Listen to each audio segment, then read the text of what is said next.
Hello, everyone, and welcome to Shannon Q. Thank you for coming today. I am really excited that you are here, and I'm excited that my guest is here. Which way am I pointing? This way?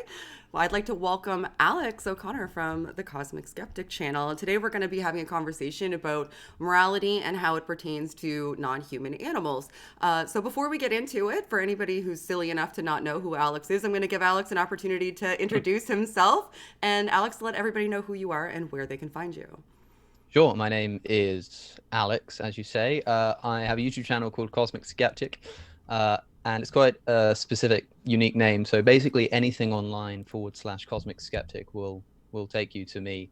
For instance, Twitter and Patreon as well, which I always like to get a mention in. But yeah, I've been making broadly philosophy of religion-based content for a number of years until recently I began to take seriously the ethical consideration of animals, and that's kind of overtaken the religious debate on the channel at the moment. So it kind of depends on the time of day if you ask me what I do. But at the moment, for today's purposes, I guess you can call myself an animal rights advocate. Perfect. And Alex and I have known each other for a little while, but I don't think we've ever spoken aside from on Lloyd's channel when we did the Christmas thing a couple years ago. I think that's the only time that you and I were ever shared a stage together on YouTube. So I'm really glad that you're here. Yeah, I think that's right. Because we were in the same circle, so kind of I see you all the time. But it's strange to think that I guess it has only been that one time. And Yeah. of course, there was Faithless Forum, but Yeah. we didn't do anything together on stage. Yeah. But yeah, that's the extent of it. So this is good. This is nice. Yeah, I'm really glad you're here. So I'll kick the conversation off. People have been very excited. The Twitter's been all at Twitter. My community tab's been all at Twitter. Looking forward to this conversation. I think a lot of people were under the impression, because I was a little hyperbolic on Twitter, just because I think that I'm funny, that you and I were going to be having a fight today. But I don't. That's not what this is about. It's more of an exploratory conversation. So anybody who's picking teams, don't bother. It's not going to be necessary, or maybe it is. We'll see how it develops. Maybe you and Yeah, I will fight to the death eventually, but that's not the point of this conversation. But I wanted to start it off, and it actually kind of goes back to Faithless Forum, and this is what has gotten me thinking about it. It wasn't a conversation I had with you; it's actually a conversation that I had with Steven that got me thinking about from Rationality Rules that got me thinking about this, and he posed to me in a conversation about morality, not even about animal treatment, that and this was after you and him had your conversation on stage, that try to think of anything that you would see as moral that isn't somehow grounded in avoidance of harm or an yeah, attempt to increase well-being.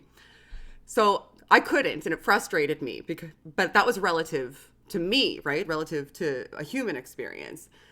And I was talking the other day to somebody, and I was like, okay, well, now I can think of something, because if you're talking about animal treatment, then it's not relative to me or humans avoiding harm or attempting to increase our well-being. It's something that's completely outside of us. So where does that fit into the development of moral systems, if we're looking at them even as being subjective? And I just yeah. thought that that was interesting. And I knew that you would be a wonderful person to talk about this with, because you're actually very philosophically literate. I'm not. So I think you'd be a great person to explore this with, and it's a valuable thing to discuss. Well, So you should tell that to my philosophy tutor. I think he'd have a different opinion. Um, just relative my to me. I find it interesting that you switch between two words there. You Okay. switch between saying me and our, Okay. saying something like, this was suffering relevant to me and the promulgation of our well-being as humans. It's like, Mhm. well, it's not. Surely, I would presume for a person as presumably moral as yourself, that it's not just about your own suffering. For instance, I'm sure that Right. if there were people suffering, or people being tortured, and you didn't know about it, and so it was no skin off your back, you'd still think that was immoral, Right. even though you weren't aware of it happening, right? Yeah. And so we're not just talking. This makes it all the more complicated. We're not just talking now about something that benefits me and my suffering and my pleasure. We're talking about, well, for some reason, I also care about the suffering of other people, even if it doesn't have any effect on me whatsoever. Right. Well, why is that the case? That's the question we have to ask. Why should I care about anybody else, right? And I think that any justification you give for caring about another person's suffering has to be based, as Stephen would probably point out, in the fact that there's suffering happening. and suffering is a bad thing on this worldview that you seem to be suggesting. Yeah. And if that's the case, then suffering shouldn't be better or worse depending on who's feeling it. In the same way that we wouldn't say that if a young person or an old person or a black person or a white person was feeling suffering, it's somehow better or worse. What matters is the suffering. If a non-human is capable of feeling that suffering as well, then I see no reason to exclude them from our consideration of suffering, right? Especially if we're saying it's not about me, it's about even other people suffering that have no relevance on me. I care about their suffering. The question is why? Why do you care about those people? Because the best way to look at this is to make an argument from consistency. It's not to work from base moral principles. It's to take whatever you already believe and just see if it applies. So it's a question that I think is worth trying to answer. Why care about somebody else's suffering if it has no effect on me? Okay. So when I said me, I think I was including myself as part of a whole in my mind and maybe just didn't articulate myself well enough, but those are all valid points. So I think to me, one of my primary interests is how we develop moral systems. And I think one of the reasons I'm so interested with it is because it's something that I don't have a clear grasp on yet, but want to. So I explore it relatively consistently. So when it comes to animals and animal consumption and animal cruelty, from an empathetic standpoint, like just as somebody who has empathy, can see why, I would extend that empathy out to people who aren't to animals that aren't a member of my species, right? But I see it as, or people potentially see it as, existing sort of on a gradient, and that gradient seems to me to be sort of anthropomorphic. So the closer an animal is to like us, the more likely we are to grant them that same consideration that we would grant to members of our own species. Like, where's the line, to me, is another interesting question. Like, would you swat a fly? Like, when you go up that gradient, where do you stop? And what's the designation that tells you that? There are two things to say. The first is that you're making a descriptive point rather than a prescriptive one right now, which is to say you're explaining kind of what humans do care about rather than what we should care about. Right? Okay. And what you say we do care about, for instance, you say that the more like us a species is, the more we care about it. I don't know if that's strictly true. For instance, our treatment of monkeys in animal testing facilities for cosmetics and medicine is absolutely horrendous. And that, if you compare that to our approach towards domesticated dogs, I think you find that people care a lot more about those dogs, even though they're far more unlike us than the monkeys are. The second thing to note is that, as I say, this is talking about what we do care about. I'm interested in what we should care about, because I don't deny it that for even myself, like I care far more about, I suppose I probably care more about a dog than I would care about a rat or something, right? And maybe there's some justification in that, and I think maybe I am justified in that, but maybe I care about the dog too much. But this isn't the question we should be asking. What we should be asking is, what are we actually justified in caring about? Because the thing is, evolutionarily, it makes sense, right, for us to care more about those who are like us, because it's an indicator that they share more of our genes. And as far as I can see, reciprocal and kin altruism is the probably the best contender as an explanation for why altruism arose in human beings. But that could equally explain why we care more about people of our own race than somebody of another race, right? It would explain why people do that. And if you take unconscious bias tests, for instance, you find that a lot of people are implicitly racist, right? Even if they are aware of it and trying to fix it and think it's bad, like they can't help but have some implicit racial bias, right? And that makes sense, right? That makes evolutionary sense. I could say, but look, I mean, people care more about their own race than they care about other races, even if just a little bit and only implicitly. But it's like, yeah, but they shouldn't, right? And when we're designing society and we're designing our conduct and we're deciding what we're allowed to put into a gas chamber because we like the way it tastes, right? Something like what we care about more isn't the question we should be asking, but what should we be caring about more? So the question, to answer your second question about the gradient, this is perhaps one of the first kind of points to sink our teeth into. Is it's sometimes called the argument from marginal cases. It's popularized by Peter Singer, but if you take whatever metric it is you think that human beings are different from animals by, let's say it's something like intelligence or something like that, right? And you can say there's a gradient. Well, there's probably more variance within each species than there is between the average species. So, for instance, yes, human beings are more intelligent than a horse is, but Jeremy Bentham pointed out that a child who's just been born is arguably less rational than a fully grown horse is, right, at a certain stage of development. Or if not, then you can always find an example of a human being, right? Say, take a severely disabled human being who has limited cognitive capacity, limited mobility, limited whatever you like, right? They're missing limbs, whatever you think is kind of an important difference here. And in other words, what you'll have is you'll have a gradient. And if you're consistent with your gradient and you do it based upon actual qualities that these individuals hold, not just species, right? Then you'll have a gradient that goes from like severely disabled child here. And as you go up the cognitive scale, you might find something like a fully grown great ape, right? And then just above that, you'll find the average human being, right? But the question is this, like, is that gradient the moral barometer by which we want to decide worth, right? So what if there's a gradient of intelligence, right? Intelligence isn't the measure of worth. Neither is how many limbs you have, neither is your mobility. So the question we need to ask is this. What is? That's my question. Like, what exactly is? Right. So if you ask me, the thing that matters morally, as I think you say that you roughly agreed upon in your conversation with Stephen, is that suffering and an ability to suffer and a capacity for suffering is the morally relevant trait, right? That is what matters to me. And so what we have to begin asking is this: are we in favor of minimizing unnecessary suffering? Do we agree that if there is suffering happening that can be avoided, is at least morally virtuous and probably a moral obligation, if we can do so easily, to prevent it from happening? I think most people would agree that that's the case. The second step of the argument is to say, do animals suffer? And the answer is yes. And the third answer is, can we avoid their suffering by eating something else? And the answer is yes. And so if you put that into a formal syllogism, you'll find that it logically follows that we should be eliminating our consumption of animals, right? Unless the only way you can say that that's not the case is if you deny one of the premises. You either have to deny that the minimization of suffering is something to be desired, or you have to deny that animals can suffer. And that's what some people do. That's what Descartes did.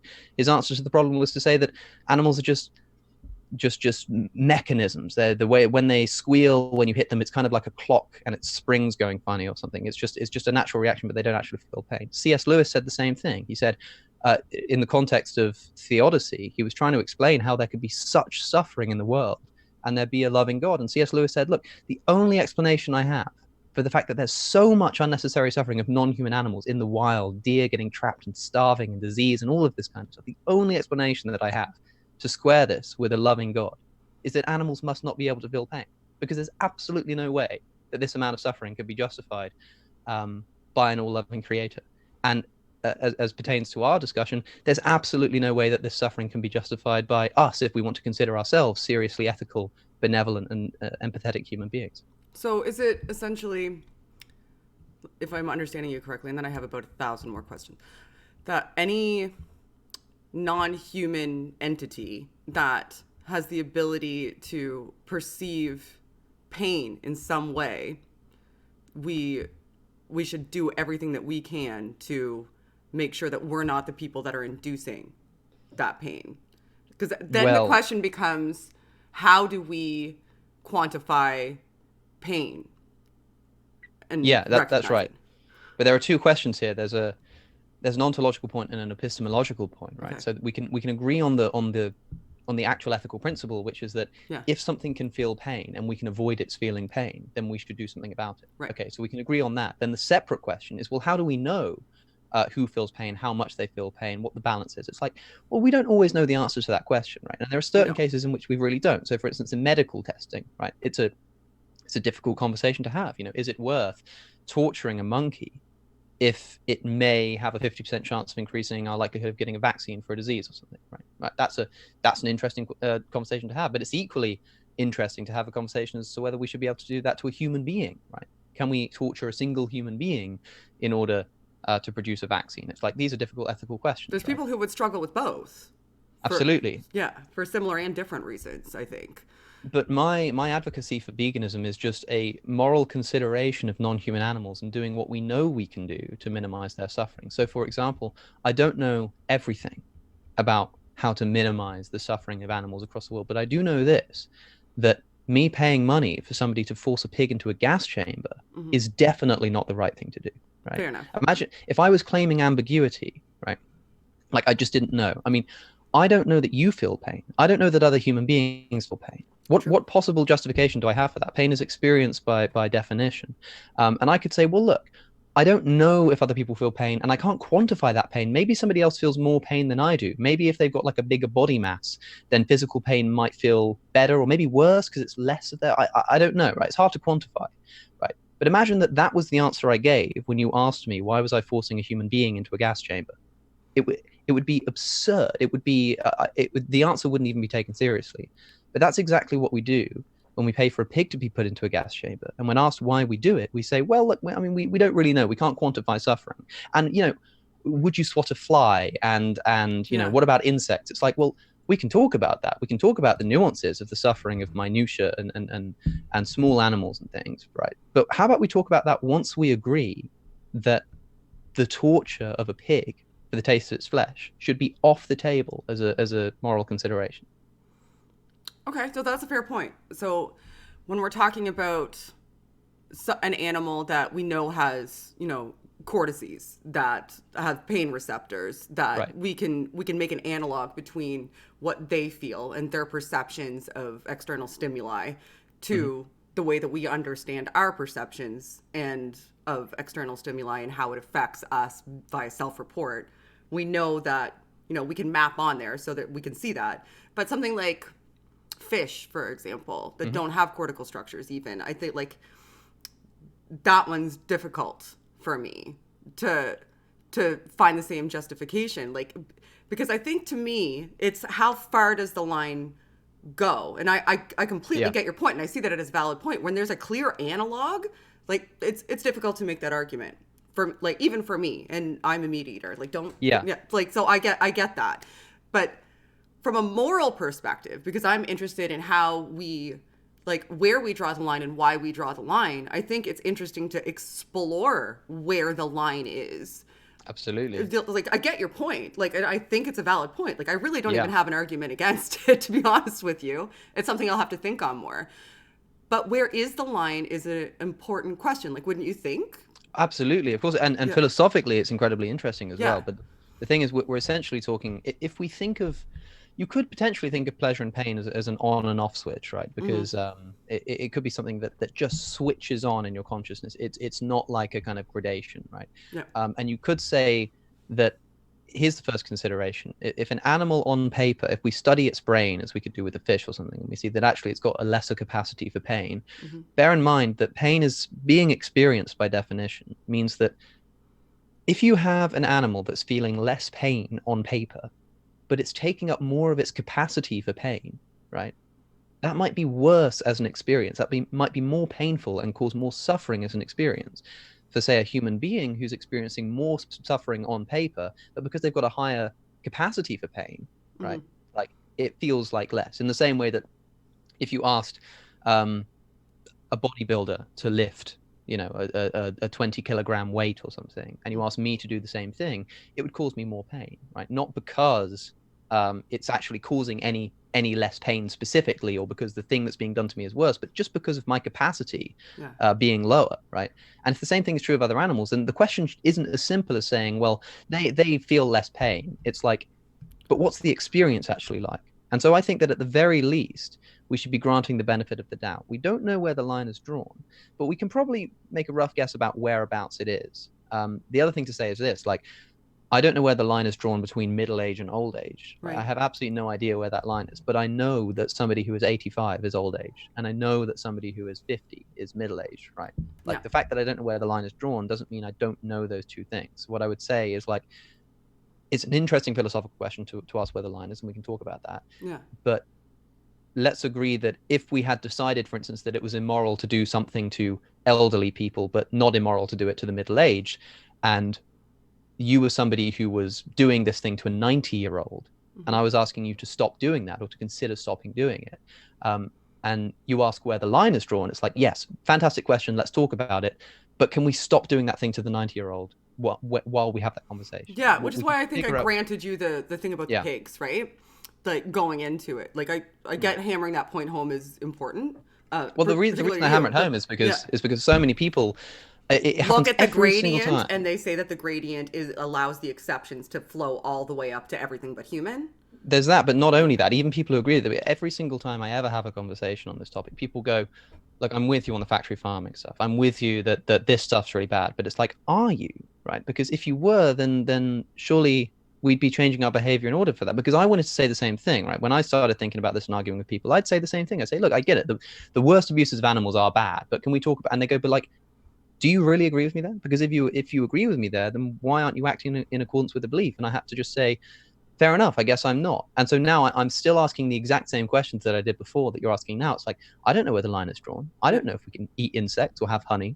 Yeah. But I do know that, forcibly impregnating a cow and separating it from its calf and bolt gunning the calf in the head in front of it or something like that is definitely not acceptable. So I'm going to stop doing that while we have the conversation about what we can do, right? I think when it comes to potentially causing suffering, we should always give it the benefit of the doubt. We should be providing the justification for causing potential suffering rather than waiting for somebody else to tell us why we shouldn't be doing so. So with something like a rat or even an insect, perhaps, I might say, look, why am I wanting to kill this insect? So I can get some protein? I mean, like, I can get that from nuts, right? Like, if I want to potentially cause suffering, then I should provide the justification for doing so. It shouldn't be that I get to do it until someone tells me why I should stop when it comes to the infliction of suffering. Because that's the other thing to keep in mind. Whenever we have a conversation about this, right, we're like desperately trying to find a way to justify some kind of consumption of animal products. People say, what about like ethical farming? What about just using insects in a very particular way? What about if we draw the line here and we say that this animal is okay? It's like, we're putting in so much effort. What for? So that we can for what? Taste pleasure? I mean, it's not even taste pleasure anymore because people don't particularly like the taste of an insect, right? Some people do, but like, what are we doing this for? Like, surely if given the chance between eating some cockroaches and eating some nuts and lentils and chickpeas and a nice curry, you'd probably go for the curry. It's like, why do we want to eat animals so badly? Like, what's the point in trying to find that line, Well, I think that if I'm honest with myself, a lot of it has to do with habit, because I'm a meat eater. Like, the entire way that I've constructed my diet for my entire life has involved animal products. So learning to not consume them. I put almond milk in here in your honor, by the way, Alex. There's almond milk in there. So if I'm honest with myself, that's a component of it. Another component of it, because I think it's multifaceted, I don't think it's just as simple as saying, I like the taste of meat. Like, so for some people it might be, but not for everybody. Like, you don't want to lump everybody in that same basket. But not everybody is just putting up their haunches going, I like it and you can't take it from me. There's people who perceive it, and I don't know a lot about nutrition and nutrition science, as a legitimate dietary concern. And there's a couple of other justifications that I've heard as going into this. I got peppered with justifications on both sides. Actually, it was a lot to take in. Like I said before, I don't know how you do it all day, every day, because I got peppered. I think some of it is that they see it as a point of legitimate dietary concern. Like, I have a small child, for example. He's a fussy eater. Trying to get him, like, I could starve him until he eats what he's presented with in order to get him the dietary requirements that he needs in order to line him up with my moral imperative. Or I could make sure that he eats and make, I guess, more ethical choices about where I get the meat. And for somebody like me, that might be a trade-off, because I need, and he's got some immune issues. Like, can I give him enough supplements? Like, how much effort do I need to put in to making sure that he's getting what he needs? What am I going to put myself and him through in order to, make this ostensibly more ethical choice without potentially causing him harm? Because we evolved as omnivorous. I think that goes without saying. Like, clearly we, like, through time evolved as omnivorous, but before we had, the conscientious experience and the cognition in order to be able to make these moral analyses, we existed in the framework of all of the animal kingdom and proceeded as any other animal would within the animal kingdom and ate other living things in order to provide sustenance for ourselves. So Absolutely. as a result, we evolved to metabolize animal products as part of our dietary requirements. And like making those choices, people are concerned could have deleterious effects to their health or the health of their children if they don't, spend a significant amount of time studying. And even so, there still may be those requirements there for people with certain health risks, for example. Like perhaps you know more about nutrition than me. Likely almost anybody does, but those might be legitimate concerns for people. Would you say, am I off base there? No, of course. I mean, they're absolutely legitimate concerns. There are so many things to say. One is that you have the same problem when it comes to having a child who's a picky eater, for instance. You have the same problem on any diet. For instance, I was a picky eater growing up myself, right? And I was fed a meat diet, but I'd refuse to eat my vegetables. It's like, you're not going to get all the nutrients you need just from eating meat. You do also need to eat vegetables, of course, right? And so my parents had this problem where it was like, well, look, if he doesn't eat these vegetables, right, then he's not going to be healthy. What do we do? Right? They had to essentially just find a way to essentially force me to eat the vegetables, right? Right. And it's like, because there was no other option on the table, right? And if we decide that we have said that the torture of animals for their flesh is off the table, it's not even an option, then we're just left with the same problem. When a child isn't eating the foods because they're a picky eater, you're left in the same situation that my parents were in, which is kind of like, they're not eating the food they need to survive. So what do? Well, you just essentially need to find a way to force them to eat the food. But when it comes to considerations like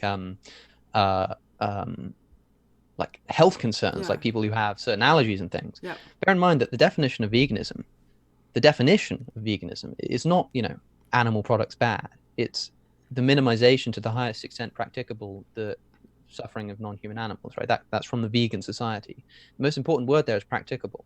Okay, I get a lot of flack from people who say that you don't understand. I can't eat a meat diet I can't eat a vegan diet for X reason or Y reason. And I think it's disgusting that you would, say that I'm being immoral because I can't. It's like, I'm not saying that. Because if somebody genuinely can't, then it's not practicable, and so it's still vegan to have those animal products, right? We evolved as omnivorous, and omnivorous, of course, means we can eat either plants or meat or both, which means that we have the choice to eat plants, right? Now, in our evolutionary history, we were in a position of necessity. We needed to eat animal products in some circumstances.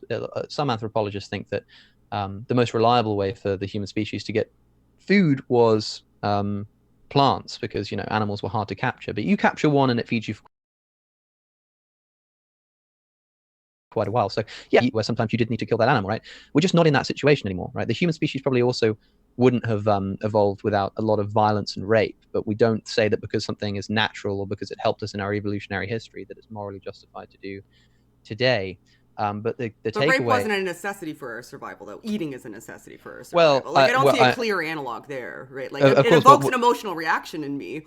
So, not that's not. I mean, it is perhaps more analogous than you think, because you say eating is you say rape wasn't necessary for survival, but eating was. It's like, I could say that what you're talking about here, to make it perfectly analogous, would not be eating was necessary, but eating meat was necessary, right? And so I could say that sex was necessary, and perhaps in some instances there were human beings who couldn't get any sex, and so they had to rape somebody, right? Like in the same sense where you could have eaten. Isn't necessary for survival, though. Like, well, I mean genetic survival. So sex is absolutely necessary for the promulgation of genes. That's kind of how it's done, right? Yeah, but having children isn't necessary for your individual survival. For species survival, sure. Yeah, sorry, I should have clarified. When I say for survival, I mean like survival of promulgation of the species. Gotcha. Yeah, yes. Just want to make sure neither of us are going to get in trouble right now. Yeah, absolutely not. Yeah, it's great, and it's crazy because you use analogies like this, and you get a lot of flack, and it's like, because apparently the things we're saying is grotesque. It's like, of course we have to use grotesque analogies, because the things that we're doing to animals are unbelievably grotesque. And in fact, I don't know, when somebody makes a comparison to rape or something, firstly, they're not making a comparison to rape, and they're not saying it's as bad or something like that. They're just they're making a comparison to try and identify the moral principle, and so show that it justifies both. So it's essentially a point of saying, be careful with this moral justification, because it could also lead here. But also, like, I see a double standard as well, because, for instance, I think it was yesterday or today or something, I saw Drew, genetically modified skeptic. Yeah. he tweeted something about, somebody had posted something about the hijab, right? Mm-hmm. And they said something like it was saying that the hijab is not oppressive. Saying that the hijab is not oppressive because some women choose to wear it is like saying that rape is not oppressive because some women choose to have sex. And he tweeted that, right? And he didn't get filled with people from the YouTube atheist community saying, yikes, oh, I can't believe you'd say something as disgusting as that and horrible, making a comparison to rape, because it's clear the point he was making. He's not saying that wearing a hijab is as bad as rape. It's obvious that that's not what he's doing. And he didn't get any flack for it, right? But the Muslim community would give him flack for it. Sure, you know what I mean? Sure they would. So yeah, for they it to would. be fully analogous. Yeah, but they shouldn't do, right? We can agree that that would be that would be to miss the point. But you can understand psychologically why they do. See, like you look at things like, and I look at things very psychologically. I can understand why that elicits, like why somebody gets their fists up, is because you know that's something that's an incredibly personal thing relating to people who have had real life experience that like means a great deal to them, and they feel as though in those instances, even though it may not be the case, that is being trivialized in order to make a point. Yes, well, this is precisely the problem, that people see it as a trivialization of something like rape, rather than an explanation of just how bad what we're doing to animals is, or just how bad the justification is, right? Because that's the kind of point of the argument here. It's right. Yeah. And I'm not arguing that that's what you're doing, for the record. I'm just saying that that is how people can perceive it, and you can understand how some people, like, not everybody takes a moment to like look at the epistemological implications of an argument. But when they see something like that, there's a visceral and legitimate visceral emotional reaction saying, you know, don't bring that into it. Yeah. This is the problem. Like when you have a moral discussion and you're talking about and you're having a conversation with somebody who you know thinks that the subject of the conversation is a moral atrocity, right? Like you're going to be talking about moral atrocity. You're going to be talking about morally offensive things. You're going to be talking about awful, horrible, condemnable things. It's like, if people aren't willing to have that conversation, then they're more than welcome not to listen. They're more than welcome to turn it off. They're more than welcome to unfollow someone on Twitter. A lot of people say that I'm proselytizing, that I'm an extremist, that I'm shoving things down people's throat, that I'm forcing my views on people. It's like, have you ever heard of the unfollow button, right? It exists. You don't have to listen to what I'm saying.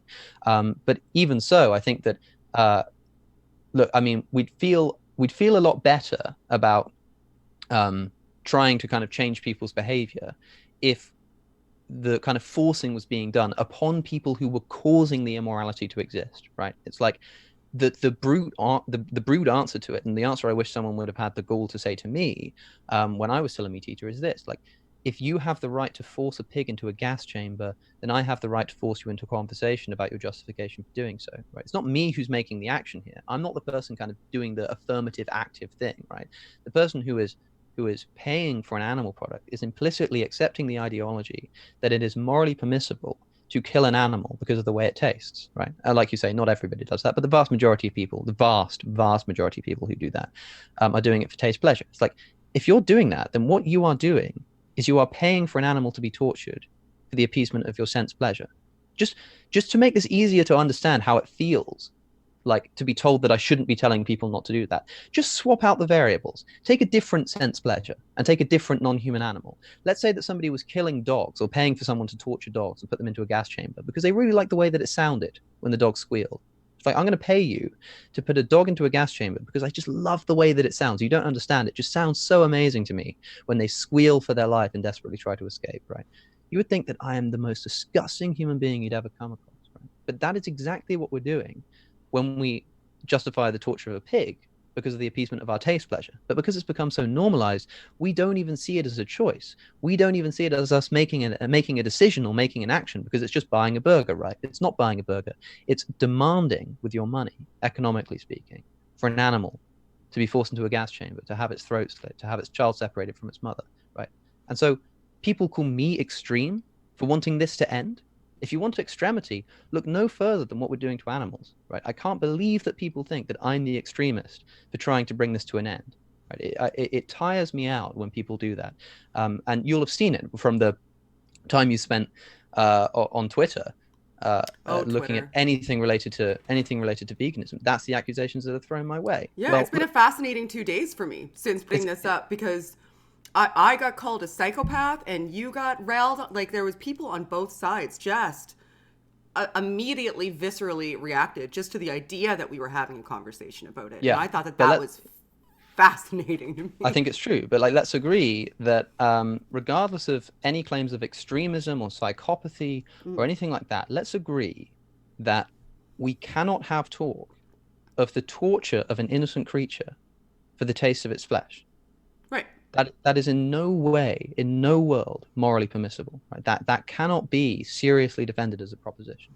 Right? No, I can understand and relate to that, but that assumes that that's the justification that somebody's using, is that it's just taste. Like, and there are people who legitimately use, nutrition as a justification, and also this is something I wanted to bring up just to see what your thoughts are on it, because it's something that I came across a couple of times, that it seems as though we're in a position of privilege to be able to have, like, based on the way we both live in, Western society, and we have access to supplements and processed forms of plant products that are able to act as successful replacement to meat products. We don't like that. That's inarguably the case for someone like you and someone like me. But there are people who don't necessarily have access to or knowledge of those replacements or how to use them effectively. So it seems as though, like, we're in a privileged position to be able to make this moral argument simply because of our knowledge and our access and our financial situation and our location geographically in the world. So how do you think that factors into moral assessments when there are people who, like, you have to admit that there are some people who don't have access to the same technological advancements in food production, that plant-based food production. Of course there are. What you're saying is that we're in a privileged position. We're in a morally privileged position, right? Because we have an opportunity to reduce suffering in the world, right? There are people in all other kinds of moral considerations who are in a position where they can't help but bring about some kind of suffering, right? But remember that the definition of veganism, and I have to press this, is the elimination to the highest extent practicable of the suffering of non-human animals, right? If it's not practicable, right, to cut out animal products, then don't do so. It'd be ridiculous for me to walk into an impoverished village in Africa and say, look, you can't be killing this animal even though it's sustaining a family. First thing to note is that in places where it is truly a necessity, you find that the animals are often treated a lot better than well, they certainly are treated a lot better than the way that we're treating them in the West. But also, like, moral progress has to be a kind of tidal wave across the world, right? The fact that we are in a position where we can make this decision means that we have to be the moral trendsetters. We have all the more obligation because we have to do it on other people's behalf as well. Because they can't do it, we have to do it for them and normalize the consideration of animals such that it then spreads across the world, right? The reason why we don't have technologies in, for instance, medical testing and things like this, but also we don't have serious efforts to bring about plant-based agriculture to all of the world. The reason why is because who would take an argument like that seriously? Who would think, like, yeah, let's spend as much time as we can trying to normalize plant-based agriculture in places that currently can't do it, when right here, right now on our own soil, we're torturing billions of animals every year for taste pleasure. Right? It would seem like such an odd thing to do. Like, we have to normalize it here first before we can spread it, right? But by saying that because we're in this situation, we have an obligation to minimize suffering, because everybody has an obligation to minimize unnecessary suffering where they can, which means that somebody who is eating an animal product but can't not do so is not committing a moral offense, right? Because they're still minimizing suffering to the highest extent that they can. It's just that they can't eliminate that suffering, right? And perhaps they can try and slaughter the animal in the most painless way possible, if that makes any sense. But as you say, in a country like the United Kingdom or a country like Canada, and in particular parts of those countries especially, if it's possible to do so, then we have all the more obligation to do it on their behalf, right? And this is the big criticism, another big criticism that people keep throwing my way, is that you're not taking into consideration people who can't afford a vegan diet, which is a bit of a misnomer as well, depending on where you live. People who have to eat an animal product in certain parts of the world, or because of some kind of health deficiency that they have. It's like, you've misunderstood my argument, because my argument accounts for that. My argument is just that if we don't have to torture and kill an animal, let's not do it, right? That's the argument. I mean, I think we can agree on that, right? Which means that if you do have to, and you do so, you're not going against anything that I'm advocating or saying. Yeah, I think people maybe, I totally get what you're saying, and I respect that, and I'm glad that you had the opportunity in this dialogue to present that nuance, to play devil's advocate for the people that are, like getting their fists up. Pardon me. Pardon me. I think that it could be that if you're arguing that it's a moral imperative, but saying based on circumstances you get an exemption, then what does that mean for it being a moral imperative? Like you're saying, Well, I'm yeah. more moral than you based on my circumstances, and people don't like hearing that. That's like saying, okay, you are more moral than me because you have the circumstances that allow you to be more moral, when this is like a matter of survival for me, but you are somehow saying you are more moral. Like, so they could see that as a dichotomy where you're essentially saying, because I have the opportunity to be, I'm ethically better than you. Maybe one day, like, does that make sense as Yeah, it makes sense, how but they may perceive? I'm just explaining how people might yes, perceive it to elicit those reactions, yeah, as that's opposed to, understandable. yeah, not But that but necessarily that saying that's that what you're intending is, to do.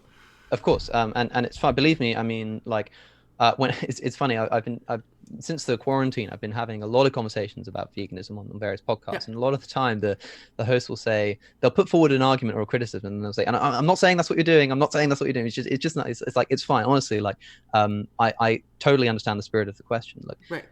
I'm not saying that I'm more moral because of my circumstances. I'm saying that if we're in the same circumstance and I'm doing something, I'm eliminating suffering because I can, and you're not eliminating suffering even though you can, right? Mm-hmm. I'm committed to the view that I'm doing something more moral, because in order to have a moral disagreement, you need necessarily to believe that the other person's doing something wrong. Otherwise, you're not disagreeing, right? So you have to believe that you're doing something right, Right. that they're not. You have to believe that you're doing something more moral. But the moral imperative, right, is not, don't eat animal products, right? That would be a silly moral imperative, because it would involve all sorts of reductio ad absurdum. The moral imperative is minimize suffering. Right? Veganism is not a kind of standalone philosophy that exists kind of on its own. There, it's a natural extension of a philosophy I already had, which is a moral imperative for eliminating unnecessary suffering. So, if somebody else is abiding by that imperative and still eating animal products, right? Let's simplify it. Take the desert island scenario. If I'm on a desert island and the only thing that's possible to eat is a pig, right? I think that arguably it is a vegan thing to do, or you can be a vegan and eat that pig because you're in a position of necessity, much in the same way that our human ancestors were in a position of necessity. If you're on a desert island, you're justified in killing that pig for food. In the same way that if an animal attacks you, you're justified to kill it in self-defense, right? It's not just don't kill animals. It's like the imperative is to avoid unnecessary suffering to them. So if I'm on that desert island and I kill that pig because I have to eat, and I go and make a peanut butter like sandwich because I have to eat. I'm not saying I'm more moral in this circumstance in my kitchen than I am on that desert island, right? That's not what I'm saying. What I'm saying is that we're in a morally privileged position because we're able to kind of eliminate more suffering, which is great kind of from a non-personal perspective. It's like there's less suffering in the world, which is a more moral aim for us all to seek, right? But as an individual, I'm not more moral in my kitchen making the peanut butter sandwich than I am on the desert island eating the animal product, if that makes any sense. Yeah, it does make some sense to me, Because I'm still abiding by the moral imperative to eliminate unnecessary suffering. but it's relative to your current individual circumstance. So if Yes, you're as is everything. It's kind of like how if we had a morality of taxation, right? We say that the moral imperative is pay your fair share, right? And we say, look, the rich corporations aren't paying enough in tax, which by the way is not necessarily what I'm saying. It's an argument. Look, the rich aren't paying enough you just did it yourself. the rich aren't paying enough in the rich aren't paying enough in tax. Yeah. And someone says, yeah, but what about people who are kind of living on minimum wage? You want them to pay like 80% of their income? It's like, no, of course not. They're going to pay less tax. And then someone says, but what happened to this moral imperative about, paying a fair share? It's like, the imperative is paying a fair share, right? The imperative is not paying 80% of your income or paying over $1 billion or something. The imperative is paying a fair share. In the same way, the imperative is eliminating unnecessary suffering. The imperative is not don't eat animal products, right? It's more fundamental than that. Okay, the chat. I've just glanced over at the chat. I'm horrible at watching the chat while I'm going, and they're going bananas. So I'm actually going. Apostate Prophet actually has a question in the chat that pertains to this, and then I'll read super chats. Are you okay if we take one or two questions Oh, please, as many as you like. Perfect. So guys, just make sure you at me or send a super chat. Not necessarily to send a super chat, but send a super chat or at me to get the question. But Apostate Prophet's in here. Hi, Apostate Prophet. Do you know Ridvan? He's great. He's got a great channel. Yeah, I've certainly in comment sections in my videos once or twice. I've seen. Oh, you should check out his videos. He's great. Yeah. Would someone then not also argue that if I'm alone on an island with another human, it would be justified to eat that human out of necessity? That's an interesting question, because it speaks towards whether or not we're differentiating ourselves from animals somehow as special. Yeah, but that's not what we're doing. In fact, this is an argument I often use. Okay. In fact, there was a real life example of this. I wish I could remember the exact specifics because it would make it more interesting. But there were some people who were kind of stuck at sea on like a lifeboat, and there were like 4 of them or something. And one of them got really, really ill and was going to die essentially because they weren't able to access medical treatment. But the other people were going to die of starvation as well. And they realized that they had to kill this person to eat his flesh in order to survive. I mean, the person was going to die anyway. So they killed this guy and they ate him.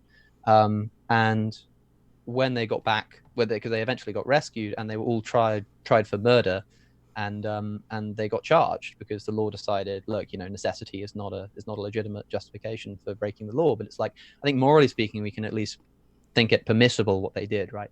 So if we're on a desert island and you had to choose between killing, or even not on a desert island, if you just had to make the decision between killing like an elderly man who was a week away from death and a young promising mathematician or something like that who was in perfect health, right? You might decide marginally, right? Because here's the thing.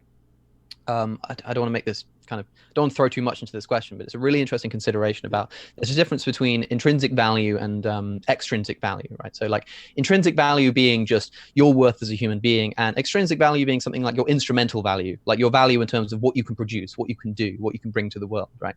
So you could say that the child and the elderly man both have the same intrinsic value, right? You don't have to agree with that, but a lot of people do. So let's steel man this criticism, and we say that they actually have the same intrinsic value, right? Well, all other things being equal, if you have to make a decision, then you can take extrinsic value into account, right? So if somebody had way more extrinsic value, right, but this person had a little bit more intrinsic value, the little bit more intrinsic value would take it every time because it's more important.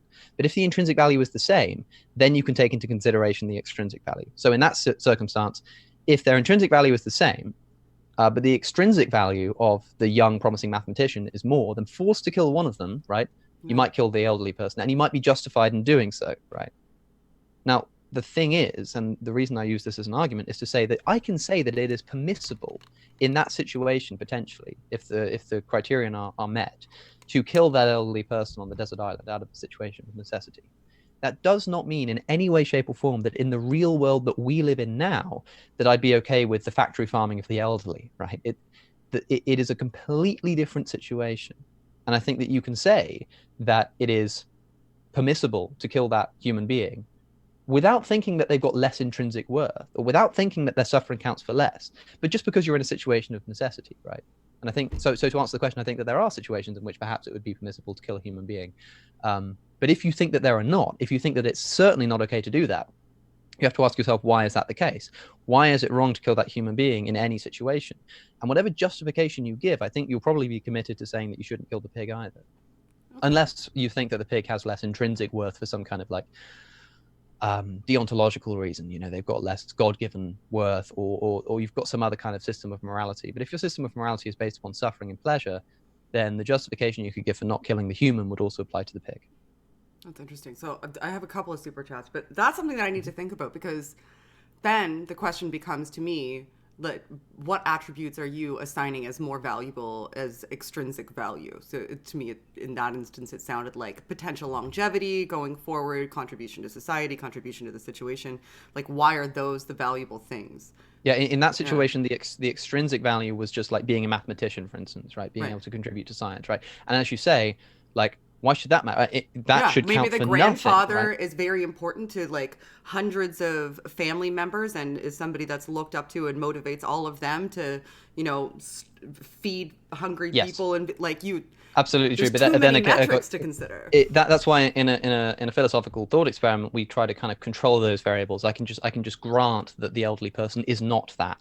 That's kind of the point of the thought experiment. But of course, if he was, then that would be taken into consideration of the extrinsic value. But the point to make about this example is that you can think that both have exactly the same intrinsic moral worth, and still be able to make a decision about which one to kill if need be, because it's like the intrinsic value is like a veto, right? Right. This one person could have like miles more extrinsic value. They could be contributing to society. They could be like a great mathematician, scientist, find a cure for cancer, all this kind of stuff. But like, if this other person has a little bit more intrinsic value, nothing compared to the extrinsic value, but a little bit more, because it's like a veto, because it's so much more important than your extrinsic value, that would still overrule it, right? The extrinsic value only comes into consideration, in other words, when the intrinsic value is exactly equal. Yeah. So if you're somebody, the point to make that I'm trying to make is that if you are somebody who thinks that those human beings are exactly worth the same, so how could you possibly kill one or the other? It's like, well, all other things being equal, we need to take extrinsic value into account. And when forced to make a decision, I think we could justifiably do so. But that has absolutely no effect in the real world when we don't need to kill these people for food. Yeah. Like it doesn't. The real world isn't isn't a thought experiment. Though exactly, but even if it was, I mean, because you can have a thought experiment in which the world is exactly as it is, and we say, like, is it justifiable in that thought experiment to kill a pig for food? And the answer would just be no, right? One point that Steve said to me once, that's an interesting consideration is this: if you were the devil, right, and you were trying your hardest to invent the worst possible experience for animals, I don't think you could do much better than what we're currently doing to them on factory farms, right? Like. Yeah. The banality of evil has never been more evidence to me than in what we do to non-humans unthinkingly. Like, we celebrate birthdays and things by eating the flesh of dead animals, right? It's like what people are going to look back, not just in the cliche of people are going to look back with condemnation, but they're going to look back with confusion. They're not going to get it. They're not going to understand. Right? They're going to dig up anthropology. Let's say that future historians were trying to find out when it was that we gave up animal products because they didn't know, and they dug up some like old clothes or something, and they saw that there were some kids' clothes that had like a cute pig on it or something, and they say, well, they probably conclude, well, if they're putting like cute pigs on children's pajamas, then surely they can't have been like still gassing pigs in gas chambers while they were doing that, so they must have given that up by then, right? Like the kind of the dissonance in the way that we're living our lives is going to just confuse historians more than upset them. I mean, look at the condemnation that we see for any abuses of animals. I've got a gallery of them on my phone, right? I keep them, I save them.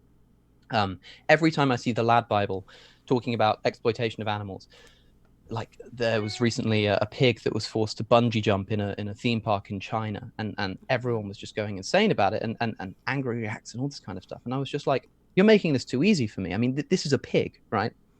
Like, at least there's a tiny chance that the pig might enjoy the bungee jump. I mean, you know that it's not enjoying its time in the gas chamber. And if you're going to be against one, then you better be against them both.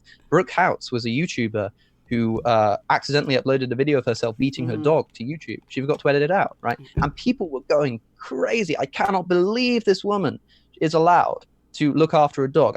Someone should come and take it away. It's an absolute moral disgrace. And her channel was burnt to the ground. And I just tweeted out and said, listen, look, you're absolutely right. Yeah, you should be angry that she's abusing this dog. But just bear in mind that incalculably more suffering was inflicted upon an equally intelligent creature just for your breakfast this morning, right? It's like, let's just be consistent here. Let's be consistent with our criticism. I got replied to by Majid Nawaz a few nights ago because he tweeted about China. And he said, he tweeted out a video of a dog being killed for food, being like boiled alive or something in China. And said, look, people, it's not racist to criticize China for this kind of abhorrent practice to animals, right? It's not a racist thing to do. And I said, look, I agree with you, Majid, as long as you're also criticizing things in your own culture. Why is it that so many people are willing to criticize halal meat as obscene and horrible, but they have absolutely nothing to say about the way that we kill pigs? They just don't care, right? If you care about both, then you're not doing anything wrong. You're doing something very right. But if you only care about halal slaughter, why might that be? Why might you only care about that? What's another explanation for that other than your care for animals? Because it can't be the care for animals because you don't care about these pigs. So why else might you specifically be targeting Muslim forms of slaughter, right? Seems quite suspicious. Why might you be criticizing other cultures and other countries for their exploitation of animals, but not our own? What might be going on psychologically there, right? And I kind of made this point to Majid. I said, look, if you are not criticizing it in your own culture and only in someone else's, then I can only think that the motivation must have something other than your care for animals. And he replied by calling me a relativist. He said that I was a moral relativist because, I think that, boiling a dog alive is as bad as stunning and killing an animal in the UK, right? Which is far more moral. Firstly, moral relativism is the opposite of what I was doing, because I'm saying we should apply the same standard wherever we look. But also he said, it's far less moral than stunning and killing an animal in the UK. It's like, Majid, do you know how we stun animals in the UK? I bet he doesn't. I would put any amount of money on him not actually knowing how it's done. Because one of the ways that these animals are stunned, with pigs, for instance, 25% of pigs, is being lowered into a pool of CO2, which acidifies the liquid in their eyes and their mouths, causing them to choke to death and experience the last 30 seconds of their life in agonizing pain in a metal crate. That's a form of stunning, right? Like, would you rather be boiled alive in water or in carbon dioxide? Make your choice, because apparently the water is that far much worse. To me, it just seems like moral inconsistency. People already care about animals, right? Look at the way that we're condemning all of these abuses online. We already care about them. When Ollie Williams was scheduled to be on Love Island this year, people looked on his, after the crew had gone into lockdown. I don't know if you have Love Island in Canada. I have no idea what that is. I don't really watch a lot of TV either, so pop culture references in reality shows. It's a reality TV show. It's kind of like trash TV, whatever. Okay. There was this one contestant on it who, because they go into lockdown, they're not allowed to access the outdoors, right? Mm-hmm. And so after that had happened, a bunch of people found that one of the contestants, Ollie Williams, was a trophy hunter. Right? He'd been on expeditions in Africa where he shot wild animals, and people were so outraged. They wanted him to be kicked off the show. It was like, you've never seen so much vitriol on Twitter. Hashtag this, hashtag that, everything about Ollie Williams. I remember writing an article just saying, look, if you want to kick somebody off of a TV show because they have unnecessarily exploited or tortured or killed an animal, then fair enough. But there'll be nothing on TV for you to watch, because everybody does it. I wrote a similar article. I said, look, I used to do something a bit like Ollie Williams. I remember when I used to go for a ride with my dad in his truck, and we'd go and we'd celebrate my birthday by killing an animal, and sometimes we'd pose for a picture by the carcass and post it on Facebook. But I'm not talking about trophy hunting. I'm just talking about a birthday meal, right? We're doing the same thing. And in fact, when you kill an animal for trophy hunting, it's probably a far more painless death than the way that we're killing animals in factory farm for meat. Not only that, but 70,000 animals are killed each year by trophy hunters, right? That's how many are killed. For every one of those animals, every single one, somewhere in the region of 1.2 million land animals are killed because we like the taste of their flesh, right? It's on another level, right? And yet we're so quick and so ready to justify the vitriol that we aim at trophy hunters, right? Now, why might that be? My explanation is that because it doesn't take any sacrifice for you to condemn trophy hunting, because you're not a trophy hunter. Of course, you can point someone trophy hunting and say, hey, stop doing that, right? That sucks. Stop killing animals. And you feel good about yourself, but you haven't actually had to do anything. But if you have to give up your steak, you have to give up your Burger King and your KFC, well, that's not a line I'm willing to cross. It's like, we're either morally serious about this or we're not. And I don't think that people should have the right to stand on a kind of moral pedestal and point at exploitation of animals, when the biggest exploitation of animals that's currently occurring is due to their own dying. I just see it as a moral absurdity, and I feel like I must be missing something. Right? That's the biggest thing that I've got from all of this, because everything I'm saying here is like, tell me the argument that knocks this down. Tell me what I'm missing, because unless people are kind of on my side on this, that it is actually wrong to torture animals for taste pleasure, it's like I must be missing something blindingly obvious that so many people seem to think that this is okay, and I just don't get it. So there was a lot in there. Yeah, apologies. That's okay. I do have some super chats, but I did note something that I wanted to ask you about. When you said, I don't know why they have the right.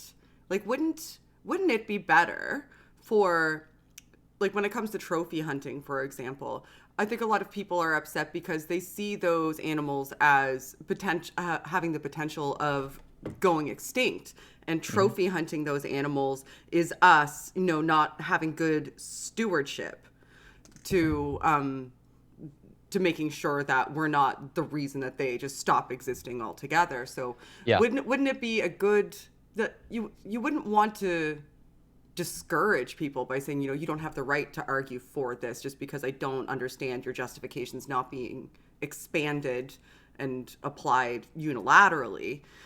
Because I think maybe they would see nuance. They would say, I maybe have a moral justification for continuing to eat meat because maybe it is a necessity to me, but I separately also don't think that trophy hunting is okay for X reasons.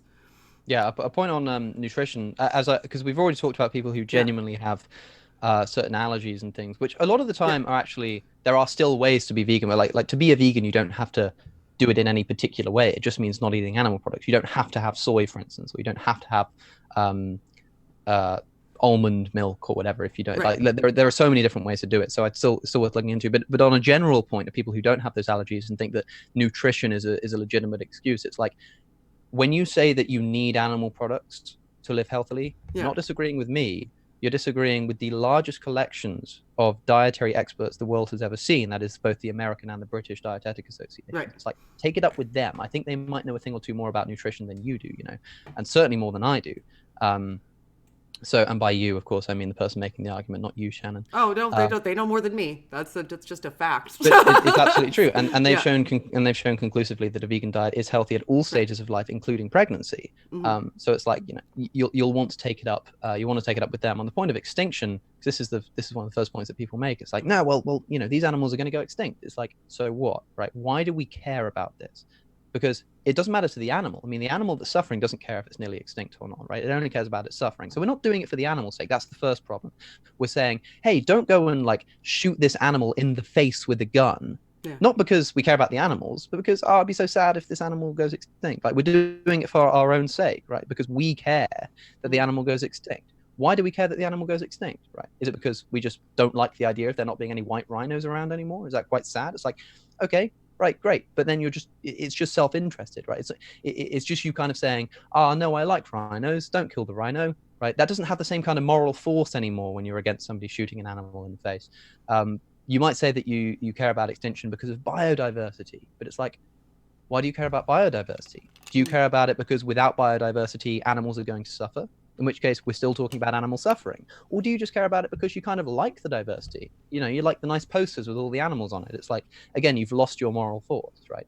If we're going to talk seriously about the immorality of taking the life of a being that wants to live, we have to take into consideration the being itself. And the animal doesn't care, right? Which species it is, what your justification for killing it is. It's the same experience for them. And if we don't need to do it, then we shouldn't be doing it. Not because we don't like the idea of rhinos going extinct, but because it's wrong to take the life of an animal that wants to live. I could say like 50 more things, but there's a bunch of questions and I can't monopolize anymore, even though it's my channel. I want the audience to have a chance to ask. So I'll start with super chats. The first is from Apostate Prophet. Thanks, Apostate Prophet. Oh, I've got to move this to this side. Greetings to both. Alex should join me for a conversation about morality sometimes. All the best, Shannon. Oh, that's between you and Alex. Reach out to Alex. And Kirsten Kennerson, I'm so sorry if I pronounced your name incorrectly. What about those who can't afford to eat a healthy vegan diet? My family could not afford to eat a healthy vegan diet. Meat is cheaper. I think we covered that a little bit earlier. A little bit, yeah. I mean, it's worth saying that because it kind of depends on where you live as to whether this is true, but certainly where I live, that it's kind of a misunderstanding that veganism is more expensive, because essentially, you walk into KFC and you see that the vegan burger is more expensive than the chicken burger and you think it's more expensive. It's like, that's not what vegans are living off. What is it that vegans actually eat on a regular basis? Well, they eat beans and lentils, and they eat rice, and they eat pasta. In other words, we're eating kind of the lowest cost per calorie food on planet Earth, right? I think it's actually not true that a vegan diet has to be more expensive. If you actually break it down, I would say that if it was more expensive, if you actually tried it seriously for an extended period of time and found it to be more expensive, then there are probably just better ways to be kind of doing the meal planning, right? There will be cheaper ways to do so. The second thing to say is that even if it is more expensive, you'd still, as I say, because that would make it impractical, then I think there'd be a moral permissibility perhaps lurking in there somewhere for you to still eat some animal products, but you'd still have the moral obligation to minimize it to the highest extent possible. Thirdly, I think we're asking the wrong question. We shouldn't be asking, why can't I eat an animal product if I can't afford to live on a vegan diet? We should be asking, again, if we rule out animal products, morally speaking, if we decide that that's off the table, then we're just left with the question of, why are we living in a world where there are some people who can't afford to eat, right? Because I could ask the same question about somebody who who is eating any diet and just can't afford to eat anything, right? And they could say, like, and I could be saying that it's wrong to steal from people. And someone could say, but what about people who just can't afford to eat, right? And they have to steal. It's like, we might say that actually, if someone's stealing to feed their family, that might be justifiable, right? But the question shouldn't be, well, what does that have to say about stealing and the morality of stealing? The question should be, why do we live in a society where that's a necessity, right? And so it's as like the point that I'm trying to make is that this isn't a problem about veganism, right? This is just a problem about society, right? This is a problem that exists in any kind of moral consideration ever. If you're talking about stealing, the same question could be asked, and it's a good question, an important question, but it's not about veganism. Okay, perfect. Kirsten had a couple more questions. The next two questions are actually the same. What does he think about those with carnivorous pets? So, like, if you have a dog or a cat that needs to eat, like, clearly you need to feed them animal products. Well, I know that dogs can actually survive on a vegan diet. I know that cats. Oh, can they? As far as I know, yes. I get. Don't take anything that I say. Don't take my word for literally anything that I ever say. Go and look yourself. On my channel, we say advocate for your own understanding. Go look into everything. Quite right. Yeah. As far as I know, dogs can survive on a vegan diet. Cats cannot. I would say that what we should probably be doing is making a moral distinction between doing and allowing. That, in other words, the kind of things that we are responsible for causing and the kind of things that we're responsible for failing to prevent. When a cat goes and garners its food by killing an animal, right? That's not a moral imperative in the same way for us, because we're not causing that to happen. Whereas when we go and buy food for that cat, we are causing that suffering to happen. I would say that I think that the general vegan line is that we shouldn't be breeding animals that necessitate suffering. In the same way that when it comes to something like we shouldn't have pets. Is that what I'm hearing? Like, it's not that we shouldn't have pets, and it's not that we shouldn't have pets because having pets is immoral because of exploitation of animals, but that specifically if breeding an animal necessitates that some kind of animal suffering, then it might be the wrong thing to do, right? For instance, in the dairy industry, what happens when people stop drinking milk? Well, those cows just aren't bred anymore. That's what we want to happen. We want animals to stop being bred for their exploitation. With the cat example, it could be the same thing, except that instead of not breeding the cat for the cat's suffering, you don't breed the cat for another animal suffering to produce its food, right? But as far as a cat that you already have, like a rescue cat or a pet cat that you already have, again, we're talking about practicality here. I think that, like, cats are obligate omnivore, obligate carnivores. That's the whole difference here, is that we are able to make that decision for ourselves, whereas a cat is not, right? And in fact, if you take a cat who otherwise would be going and savagely killing animals, then, like, it might be better to feed them cat food, especially because you could minimize it, right? You can give them the minimum amount that they actually need for their nutritional sustainability. But the final thing to say on this is that we just need to make sure we're sharing the overall goal of the elimination or minimization of suffering, right? Because vegans do not want to eliminate suffering. It can't be done, right? In order to grow crops, you need to destroy habitats and everything, right? Like, you need to, we're all going to cause suffering. It's about a minimization. So as long as we're on the same page here, I could say, look, we'll live in a world one day where, yeah, animals are going to have to be killed for cat food or something like that. But again, the reason why now it's a problem to feed cats food that contains animal products is because those animal products are being brought about in horribly immoral ways. But how stupid would we sound if we said, let's fix the cat food industry so that the animals are being treated humanely, when we're currently eating the flesh of animals for ourselves? It's like, again, same thing with, like, medical testing and everything that I've already mentioned. If we normalize the ethical consideration and ethical treatment of non-human animals in our own behavior, then the other industries will follow suit, right? Automatically, the cat food industry will start using more humane methods to get its animal products into food. And not only that, but we'll have more of an impetus to develop technologies to supplement a cat's diet such that they don't need animal products anymore. Perhaps it could be something like feasible in the future. But before we can even have that discussion or do that research or start talking about that, like, we need to kind of set an example with our own diet first. But in other words, like, at the moment, with that all in mind, and as long as we're kind of on the same page about the issues at hand, I don't think that it's like you can't be a vegan if you're like feeding your cat like the food that it needs. I think that would be ridiculous, because again, it just comes back to the definition of veganism, which is about minimization, not elimination, of suffering to the highest extent practicable. Okay. The next question is from Paulogia. Alex, when you say moral obligation, that's predicated on a common goal, correct? Well, Paul, it depends. As I say from the beginning here, I try to make an argument from consistency. I try to work on another person's worldview. For myself, I think you might be referencing my kind of metaethical framework, which is one of essentially the shared subjective goal of minimizing suffering, in which case, yes, I think so. I actually have a quite specific view of moral obligation, that moral obligation and virtue, the distinction between the two doesn't really exist. It only exists by virtue of other obligations. So in other words, you have something that is virtuous. If you say that something is morally virtuous rather than an obligation, what that means is that absent any other features, it would be an obligation. But the reason it's not an obligation is because there are other competing obligations that might be more important. In other words, I think that all kind of moral prescriptions are in fact obligations when isolated. But for me, that's based on the shared common goal of minimization of suffering. But for somebody else, for the utilitarian, it's about the minimization of suffering because suffering is bad as an objective principle. For the religious, it's about, a minimization of cruelty because of the virtue that it brings about in a person, right? And all of these arguments, what I'm saying is that whatever your justification is, I think it would also apply to animals, as mine does, based on that shared goal of minimizing suffering. But that it doesn't need to be my view. In other words, I'm far less concerned about what your metaethics is than if you're paying for animal exploitation. Okay, perfect. There's still more in the chat. The last super chat in my list is from Learning with Suj. Enjoying the thoughtful conversation. Thanks for having it, Shannon. Love Alex. Oh, no problem. We love conversations here. This is from Ronan Kanushi. Morals are relative. Two starving men will kill for food. Having been pacifists, what makes it right or wrong?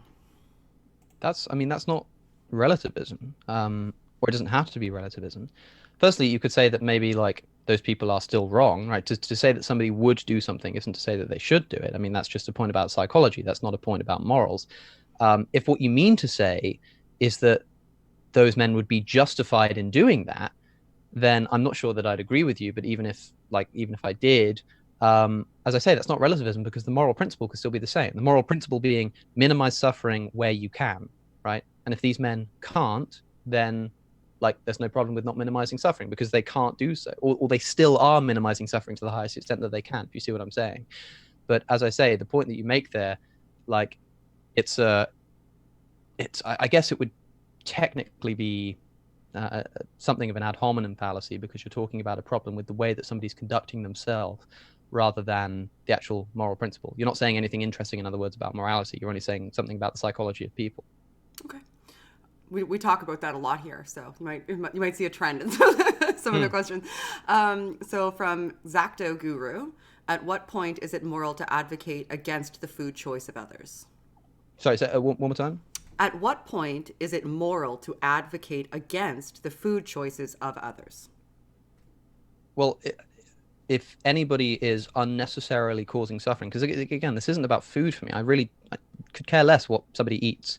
I care about the suffering that they're responsible for. So if somebody's causing unnecessary suffering by their dietary choices, and they're doing so unnecessarily, then I think, yeah, we have as much right to convince them to stop doing so than we would in any other instance where they're causing unnecessary suffering, if that makes sense. Like if somebody was, it's the same kind of thing. To use the analogy from earlier, if somebody was torturing an animal because they liked the way that it sounded, would you be justified in going and stopping them? If you saw someone on the street slitting the throat of a dog because they liked the taste of its blood or something, would you be justified to go and stop that person from doing so? Most people would probably say that you are. And if you are, then I think that we're justified. I mean, technically speaking, I think that would probably lead us to say that we're justified in smacking the burger out of someone's hand. But I don't think that would be the most effective way to go about vegan advocacy. But certainly to bring up the conversation, I think, You're always permitted to do so. Because remember, it's not me who's doing the affirmative thing here. It's not me who's making this active choice, who's making the decision here. It's you that's doing that. If you buy the product, you are paying for something to happen. You are contributing to a demand for animals to be exploited, right? And so, yes, I think I do have a moral right to come and say, what's your justification for doing that? And if you don't have one, then stop it, cut it out. Okay, fair enough. So that kind of leads into the next question, and I'll allow this to be the last one so you can have some time back in your day, since we're all so busy out in the world doing so many. We have so much on our itineraries today. So this is from Poppy Bluffield, and this is a question for Alex. How does his complex moral subjectivist position, I'm from his channel, justify ethical veganism? Would it not maximize one's own pleasure to be eating animals? Yes. So again, it depends on exactly how you interpret what I've said. To keep things simple, if it is just kind of a case of like, well, I have no choice but to maximize my own pleasure, then a kind of, I suppose a naive answer to this question might be that because I have empathy for animals and because I have a value of logical consistency, it doesn't actually maximize my pleasure to eat their flesh, right? The other thing that you can do is draw a distinction between kind of higher and lower pleasures, as John Stuart Mill does, which I wouldn't necessarily do, but you could do. You could say that like we're talking about the worst suffering, like the most important kind of suffering on an animal for the most trivial kind of pleasure for myself. So like, even if I only have a small amount of empathy for those animals, because the suffering that we're inflicting is so strong, that empathy is triggered to the extent that it outweighs my own pleasure. Like for myself, I think that like it would not maximize my pleasure to eat that product because of the empathy that I have for animals. Now, the kind of, I guess the complexity in this is then saying, what about somebody who doesn't have that empathy yet? Well, I think most people would have that empathy if they became convinced of the arguments and were kind of forced to understand the implications of their choices. And I have no choice. I'm assuming you kind of understand my meta ethics here because it sounds like you do. So I won't need to explain this too much, but I would have no choice but to try and convince that other person to do the same thing, right? And once that empathy had been switched on within them, or once I'd convinced them that logical consistency is important and realized they take pleasure from that and shown them that to be logically consistent, they have to stop eating animals, that person would then have no choice but to do it either. There are always going to be people, this is the kind of the big criticism that I think is kind of implicit in your question, that there are some people who genuinely just won't do it and don't have don't have that empathy within them, will always want to kill animals and it won't be any skin off their back.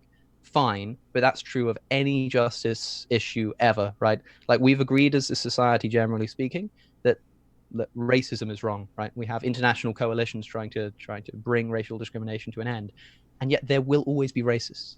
With it, they will never go away. There will always be people who believe that the Earth is flat, even when the rest of society has agreed on a general scientific consensus there, right? So there will always be people who genuinely just do not buy the argument and do not have that empathetic quality within them, or that care for logical consistency that I do.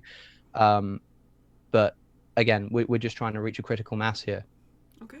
Perfect. Well, I will give you time back here. Thank you for coming to have the conversation. Hopefully you felt heard and respected in the dialogue. And thank you. Do you have any parting words? And can you tell everybody who's late here how to find you? That your link's actually in the description. And you can't see it on the screen, but your name and also your YouTube channel and your Twitter handle are directly underneath you on the screen. Have you got the Patreon on there as well? I don't, but I can add it to the send. I'll send it to me and I'll put it in the description with asterisks all around it for everybody. Yeah, of course. People can just to find me in the links downstairs, as it were. I think that as a closing word, I would just say, look, like people, if your takeaway from this is what most people seem to be at this conversation of a conversation like this, which is like, I don't really buy what he's saying on like cats. I don't know about that. I don't really know about the whole insect thing, or honey is a bit funny, but I'm with you on the factory farming.